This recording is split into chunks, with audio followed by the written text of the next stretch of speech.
ایک کہتی نوشتہ کون عمر جس کو دیکھ کر شیطان نے بھی اپنا راستہ بدل دیا تو میں کیوں نہ کہوں محمد کے صحابی کا وہ شانہ یاد آتا ہے بدل کے بھیس گلیوں میں وہ جانا یاد آتا ہے نجف اس عہد کی مائیں جب آٹے کو ترستی ہے عمر تیری خلافت کا زمانہ یاد آتا ہے جناب والا میں عمر کی شان کو کس طرح بیان کروں کہ میری زبان اس قابل نہیں کہ میں اتنی عظیم ہستی کا ذکر سے 2 لفظوں میں بیان کروں جب مجھے دنیا میں زلزلے نظر آتے ہیں تو مجھے عمر کا سرزمین یثرب پر کوڑا مار کے کہنا یاد آتا ہے کہ اے زمین تو کانپتی کیوں ہے کیا عمر تجھ پر انصاف نہیں کرتا جناب والا جب میں بھوک اور پیاس سے سکتے بچوں اور ماں کو دیکھتی ہوں تو مجھے عمر کا دور خلافت یاد آتا ہے کہ فرات کے کنارے اگر ایک کتا بھی بھوک سے مر گیا تو اس کا حساب عمر سے لیا جائے گا اور میری سرزمین پر پانی کی قلت اور دریاؤں کا خشک ہونا نظر آتا ہے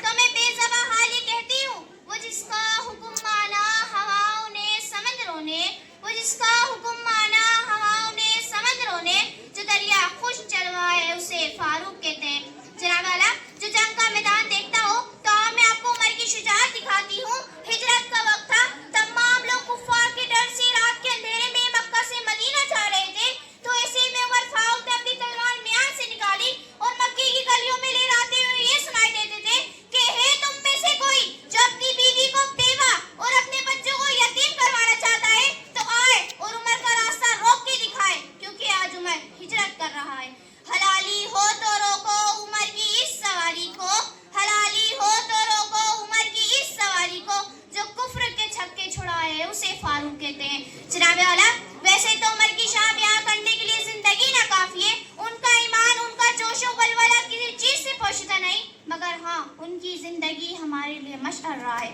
تقاضا ہے کہ پھر دنیا نے شان حق خریدا ہو تقاضا ہے کہ پھر دنیا نے شان حق خریدا ہو عرب کے رہ گزاروں سے بھی کوئی عمر پیدا ہو بڑا چرچا ہے جہاں